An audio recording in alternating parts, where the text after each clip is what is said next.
welcome to Unit 3 of the module on Principles and Methods of Teaching Senior High School Physics. And in this unit, we'll be looking at the techniques and resources for physics teaching and learning.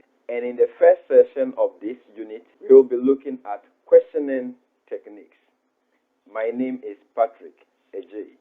Now, by the end of this session, you should be able to list the functions of questioning in a physics class, distinguish between open and closed questions, explain how to direct questioning sessions, and explain the types of responses to student questions, and discuss the maintenance of class control.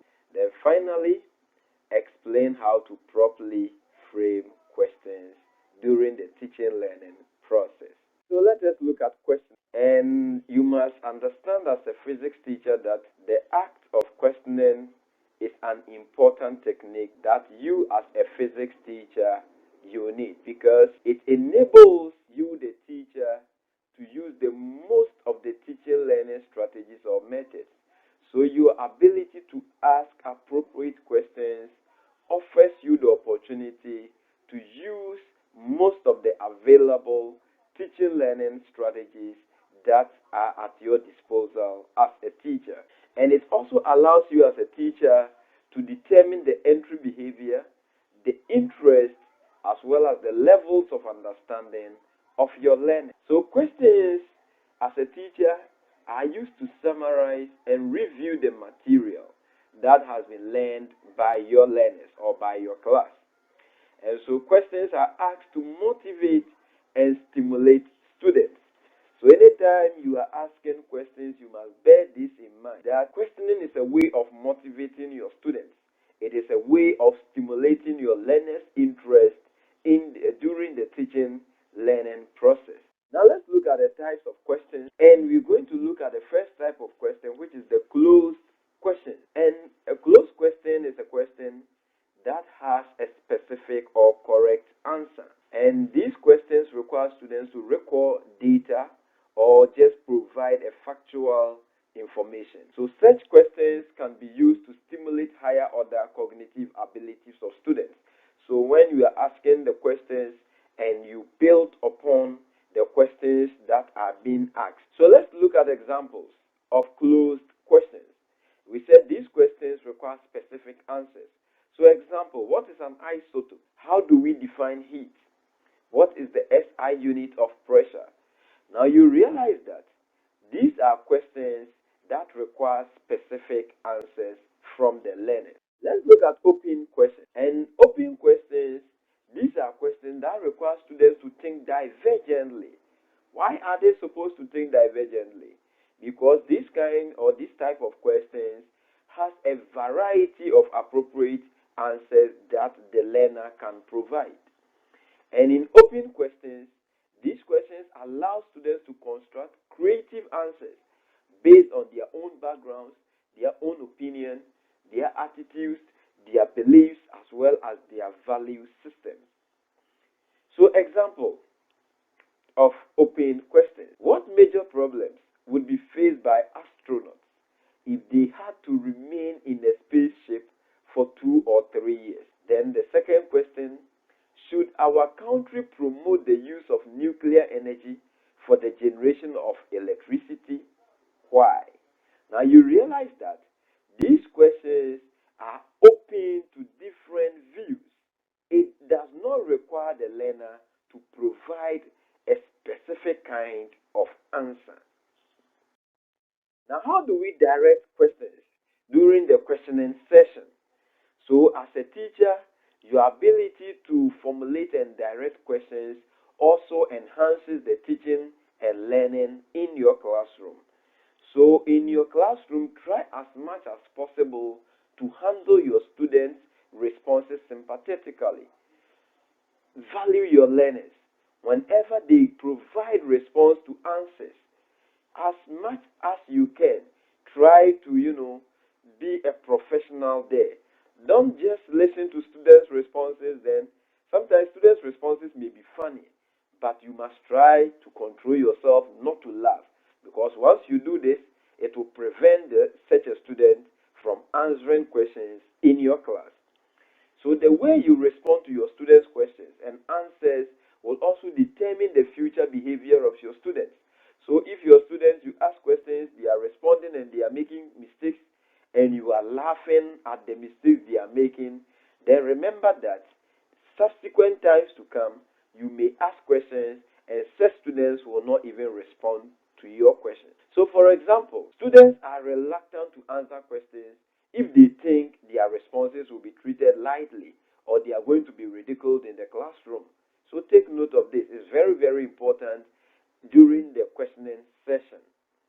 And if a student's response is incorrect or inappropriate, you may pause and call on other students for their responses. Try as much as you can to acknowledge the correct or more appropriate responses, but you should also try to avoid embarrassing your learners whenever they provide incorrect or less appropriate responses. Now let's look at the type of responses that you as a teacher you can give to your learners when they ask questions during the teaching learning process. So there are several ways of responding to students' questions as a teacher, and some of the ways include giving the student a direct answer. Sometimes students will ask a question and you realize that here they just require a specific kind of information. You can just provide the answer straight away to the learner. And another way of responding is responding by asking questions. So for instance, a student will ask you, "Sir or madam, what is the SI unit for velocity?" Then you can also respond back by asking a question. So how do we calculate velocity? Students are probably going to say that we can calculate velocity by dividing the displacement by time. That is good. Then you can move on by asking the student, what is the SI unit for displacement? And what is the SI unit for time? And since we are dividing displacement by time, the student will tell you the SI unit for displacement is meter and that of time is second. And so you can ask them, so what is the SI unit of velocity? And they are going to tell you meter per second, rather than you, the teacher, providing them a straight answer to their question. Another way you can also respond to their question is to make specific suggestions about how or where the students can find their own answer. So sometimes you can just recommend a reference material to them that go to this book, this page, you can find answers to all these questions that you are asking. And also, you can respond to your learners' questions by allowing other students to answer the question. Give your learners the opportunity to provide as many as they can responses to that same question.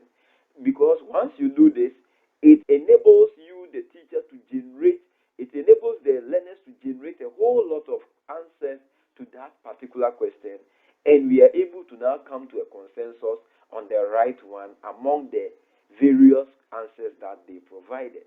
And sometimes, as a teacher, you can respond to students' questions by letting them know that you don't know the answer. But what is the best way? You shouldn't tell them, "I don't know." You can probably tell them, "Well, I will try and find an answer to this question for you." But this shouldn't be always, because once this always becomes your response, then you know that your learners will get to know that no, sir is not prepared in the subject, he has not mastered the subject that he is teaching. So there are times that you cannot just recall an answer to a question. You can just tell the learners that I will find an answer to this question for you. So let's look at maintaining class control during your questioning sessions as a teacher. And you must be very careful when it comes to the questioning session and when you are also controlling your class.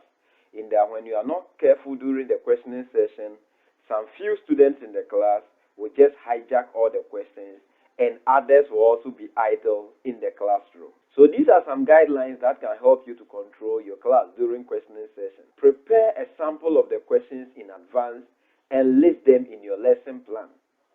You can also avoid asking questions which elicit chorus answers from students.